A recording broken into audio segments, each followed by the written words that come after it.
Scott Ritter. You've come to the right place if you want to hear some in-depth discussion on the current state of the war. Scott, thanks for joining me. Let me start with the poll question that we have posed. I didn't include the Ukraine because, in a way, that's too obvious, and there's a war already raging. But do you think there's going to be a war in Niger, in Iran, in China? Can we really be talking about war on all those fronts? No, first of all, we know that the United States is backing away from conflict with China. Lieutenant General in the United States Air Force, General Hinault, has briefed the White House and the Pentagon on the results of consecutive war games that the Pentagon has run regarding a potential conflict with China over Taiwan. And the United States loses badly every single time. And his conclusion was there's no sense in getting involved in a course of action that could potentially lead to an armed conflict because it is a fait accompli going in that we're going to lose. This is why we saw Tony Blinken go to China to reset relations, Janet Yellen as well. And I think you're going to see a de-escalation in China. I mean, there's still lunacy going on, but I think both sides understand that, especially after January of next year, when there's going to be elections in Taiwan that will probably oust the current party and replace it with the Kuomintang, which is more inclined towards a peaceful resolution of these issues, that the U.S. does want to be on the outside looking in when it comes to being able to influence Taiwan politics. So I think we're pretty safe there. Iran, look, the U.S. can send as many ships as it wants to the Persian Gulf. The reality is Iranian military capabilities are such that they will sink all of these ships. General Berger, the Commandant of the Marine Corps, has restructured Marine Corps amphibious warfare doctrine, recognizing that reliance upon legacy systems such as large amphibious ships is suicidal when dealing with the anti-shipping missile capability of nations such as Iran. So this is a show of force, nothing more. I am very concerned about Niger. We have 1,100 U.S. military forces deployed in a $100 million base that we purpose-built in Niger. We're not going to give this up easily. I'm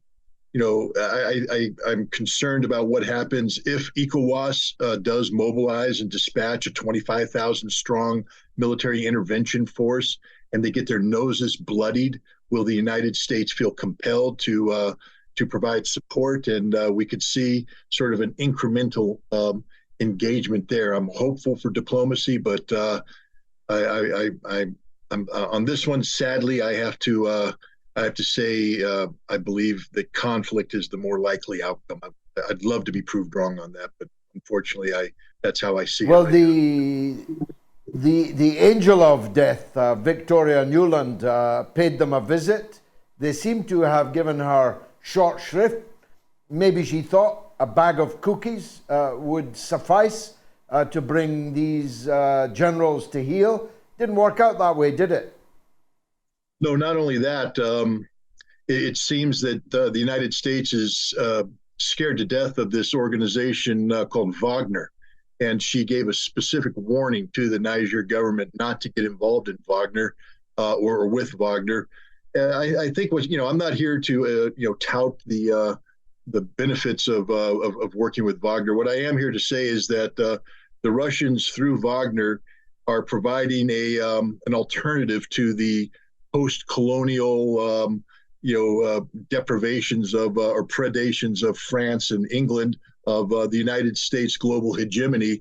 There's competition right now for African security, and more African nations like Mali, Burkina Faso, now perhaps Niger, are leaning towards the Russians because they trust them more. They don't have the same taint of the colonial rape, I'm sorry to use that word, of Africa. And Victoria Nuland seems to be scared to death that Wagner could or would get involved. And it seems that she's failed on that front as well.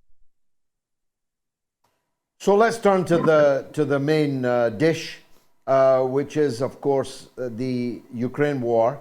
I wanted to ask you about the war of words issue, that the mass of the people are being fed a daily diet, still, even now, that Ukraine is winning the war, that the Russian military is decrepit and running out of this and that, cannibalizing washing machines, and Ukrainian women are bringing down Russian ordnance via tins of tomatoes thrown out of their windows, and all of this bilge. But in the heavyweight newspapers, in the New York Times, the Washington Post, the Times, the Telegraph in London, they're actually inching closer towards the truth that Ukraine has comprehensively lost this war, and the only question now is how far the Russians are going to go. How is the public going to be, as it were, led from one of these positions to the other? Well, it's interesting because what we're seeing at the same time that, as you called it, the heavyweight newspapers who had previously been saying, actually printing some of the stories that you talked about. So they're not that heavyweight, George. They're capable of, imbecilic, juvenile reporting. But, they are confronted with a reality now that they have to adjust to. And that reality is that Russia is winning this war. Russia will win this war. The Ukraine's defeat will be strategic in nature, comprehensive in nature. So at the same time they're doing this, though, we have Tony Blinken and we have Joe Biden saying Putin has lost this war. Russia has lost this war. It seems nonsensical to have the simultaneous broadcasting of what appears to be contradictory messages, but they're not. Because you have to put this in perspective of what just transpired in Jeddah, Saudi Arabia last week, where I think 40 nations came together to talk about Zelensky's 10-point peace plan. Of course, it's 10 points that require Russia to surrender, turn over to Putin the war crimes, to give up Crimea, give up territory, et cetera, et cetera, et cetera. None of these 10 points will ever be implemented. And this is the reality that Ukraine was confronted with by the rest of the world, who said, now you're really going to have to start thinking about accepting reality, give up this territory that Russia's already occupied. It might not ever be a member of NATO. There, things are like that. How do you get the United States, because this is a political question, how do you get the American people to accept the inevitability of a negotiated settlement? It can't be because Russia won. It has to be because Russia lost. I know it sounds silly, but if we convince the American people that an eventual negotiated settlement, even if Zelensky gets none of the 10 points, is because Russia was compelled to come to the table to accept these terms, the American people, trust me, are dumb enough to believe this and say, yeah, look how good we were. We compelled Russia to come to the table and accept these terms. But the reality is Russia is defeating the Ukrainian military, defeating NATO, and it's NATO and the United States that are coming to the table. They're going to bring Ukraine with them. But it's going to be spun, because it's all about spinning this. It's going to be spun that Russia lost this war. Russia realized it couldn't continue this war, so Russia accepted peace terms. But look at the peace terms. It's everything that Russia is going to be demanding. And again, if Ukraine doesn't bend on this war will continue. And as you said, Ukraine will lose more. And I think that's going to be the culminating point. When the military collapses, when the air defense collapses, when it becomes clear that if Ukraine continues the conflict, they will lose significantly more territory. That's when I think you're going to see Ukraine flip and accept peace terms that Russia is demanding. But it will be spun that Russia lost this war. Unless, of course, Zelensky is removed from office before that. I've asked you this before, but the more I look at the appalling losses of the Ukrainian armed forces and the extreme difficulty they are now having in drafting off the street, press ganging, and drafting even physically and mentally disabled people and sending them to the front, the more I look at that, the more it seems to me inevitable, certainly in other parts of the world at other times, where a class of military officers say, we can't do this anymore. And if the politicians insist that we do, we'll have to change the politicians. I ask you again, you said no last time, but have you changed your mind at all on that? Might there be a removal of Zelensky from office? Politico ran an article that hypothesized that, but it said, what happens if Russia removes Zelensky from office? I don't think Russia's going to be moving Zelensky from office. Zelensky is the best weapon they ever had. His incompetence has facilitated the scope and scale of the Russian victory. But you are right. We could be reaching a Kerensky 1917 moment where the military just says, we're done. We're putting down our weapons. We're moving to Kiev to get rid of the government that's forcing this down our throat. And the more these brigades get destroyed, the more the desperation becomes apparent to all parties involved, the more likely that outcome is. And that's problematic, though, for all parties except the military, because remember, we preface this by talking about the absolute reality of a negotiated settlement. There will be a negotiated into this war. Russia doesn't want to occupy. Right? They don't have the force structure to do that right now. It's not their goal. It's not their objective. They want the war to end on their terms, a negotiated settlement. All negotiations that have taken place to date have been through the Zelensky government. If you remove him, you can't predict who's going to replace him. You can't say it's going to be somebody who is suing for peace. It might be somebody who is saying we need to wage this conflict in a more competent fashion, which then extends the war. So I don't think either Russia or the collective West would stand by idly while a Ukrainian military. I don't know what's happened. No. Everything just went black.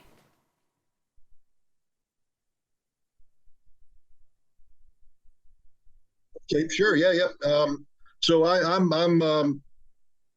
concerned about Zelensky's future, to be honest, because I think that the fastest pathway to peace is to keep Zelensky in power, because he has defined the four corners of involvement. To look at his desperation, he came out of they came out of Jeddah, Saudi Arabia, and he was briefed by his diplomats on what the rest of the world was saying. He went on TV and gave one of the most remarkably farcical and fanciful presentations regarding Crimea and how the fix is in. Ukraine's going to retake Crimea. They're going to begin the process of rebuilding it, repopulating it, making it all wonderful and wonderful.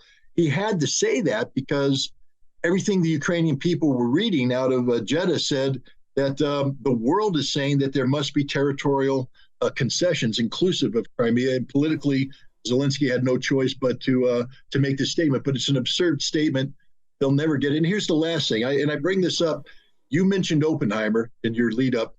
Today is the 78th anniversary of the Nagasaki bombing. Nobody talks about Nagasaki. We always talk about Hiroshima on August 6th, and then we forget the fact that a second bomb was dropped. Nuclear war is an ever-present reality. And for those people who say, hey, it's okay for Ukraine to want to get back Crimea and it's good for the West to try and empower that, what you're saying is you want to die, because Crimea is Russia. And if anything happens that made a Ukrainian victory over Crimea possible, there's a 100% certainty that Russia would use nuclear weapons, and then we're all going to die. So if you say we need to help Ukraine win this conflict by retaking Crimea, what you're really saying is, I want to commit suicide. Because that's the end result. You'll be dead. We'll all be dead. This is why we need to push for a negotiated end to this war that meets Russia's terms and conditions. And it's not unjust to say that Russia deserves to get what it wants. It wasn't Russia that launched the coup d'etat in 2014. It was the CIA. It wasn't Russia that empowered the Banderas Nazis to take over. It wasn't Russia that inflicted ethnic genocide on the Russian-speaking populations. So I think, history shows that Russia's on the right side of history in this conflict. War is never a good thing. It's never the ideal option. And the best thing we could do is try and facilitate the conditions under which this war can come to a rapid conclusion. But it's not going to be on the terms dictated by Zelensky. It's going to be on the terms dictated by Russia.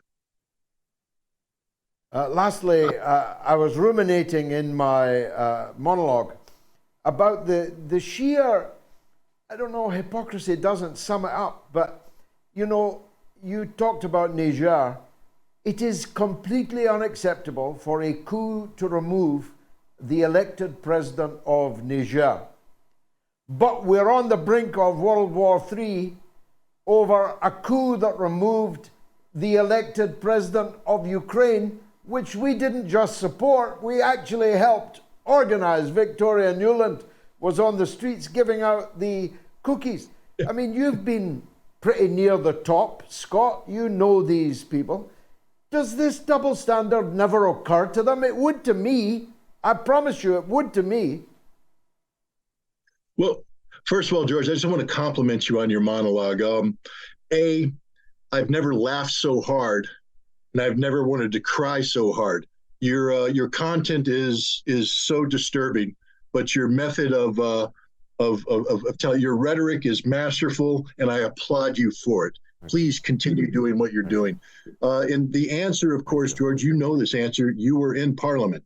The answer is they know they're hypocritical, but that's okay because they will spin it. These are spin masters. They are experts at information warfare. They run information operations designed to shape perceptions to meet their needs. This isn't about doing what's right. This is about doing what supports their greed, supports their dreams of empire, their dreams of hegemony, their corruption. You've talked about the Biden corruption, and you rightly pointed out that every administration leading up to that was as corrupt or even more corrupt than Joe Biden, if that's possibly imaginable. You can't be that corrupt in power if things like hypocrisy disturb you. These are people who hypocrisy is a way of life, but they are masters of rhetoric, not like you. You use rhetoric to tell the truth. You use rhetoric to inform. They use rhetoric to manipulate, to deceive, to lie, to shape, to get a result that otherwise wouldn't be accomplished if they even had the common courtesy and courage to speak truth on occasion. Scott, here's a...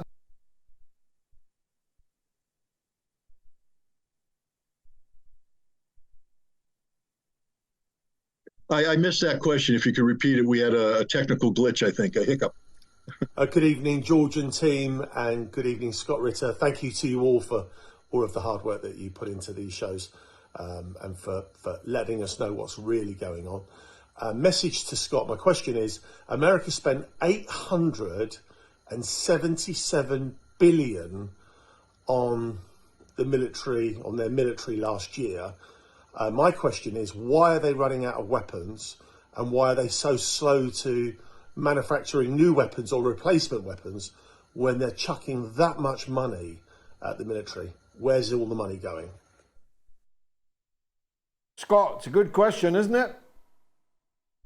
If I could answer that, I mean, I can't answer it, but I shouldn't be the one answering it. An inspector general should be answering. But you know what? They have. The Pentagon doesn't even hide the fact that over the course of the last decade, there's $1 trillion they can't account for. They just don't know where it went. It's gone. Trillion. That's with a T, not a B. B's big enough. I mean, an M is big enough. You give me an M, Illion, I'm very happy. You put a B on it, a T, I can't even imagine. The Pentagon has lost $1 trillion. They don't know where it went. Look, the United States budget isn't about national security. That's the first thing people have to understand. The United States budget is about greed. It's about corruption. We don't build weapons that are designed to help the service members prevail in combat. We build weapons to keep the manufacturers of weapons in their luxury apartments, in their big cars, in their vacation getaways. That's what it's all about. When we procure a weapon system, it takes forever. They bid low. As they go in, it gets changed. It's a game that's played with Congress. Congress knows this. They accept a low bid, and then they accept the contract extensions because the contract extensions are tied to factories in their jurisdictions where jobs are. More money is pouring into their jurisdiction. It is a grift on the American taxpayer to take money from the American taxpayer and use it as a jobs program to enhance the political viability of these candidates. They will never change this because this is how they stay in power. We can't build the weapons you're talking about because the defense industry is not there to do the right thing for the national security. They can't make money building artillery shells for Ukraine because it would require them to capitalize new production lines, and they don't want to do that. They don't want to do that unless there's a big contract that they can stretch out stand as part of a program to grift, to steal, to deceive the American taxpayer. The Pentagon's budget is a criminal enterprise. Look, the honest to God fact is that we could slash easily $400 billion from the Pentagon's budget and have a stronger military today than the one that we exist. The reality is, the bigger the budget is, the weaker America becomes, because the more it becomes about enriching defense industry and the less it becomes about doing what's right for the Marine, the soldier, the sailor, the airman, for the American people. This is one of the biggest criminal enterprises that has ever existed on the planet. But there it is, right in front of you. I wish I could say something different.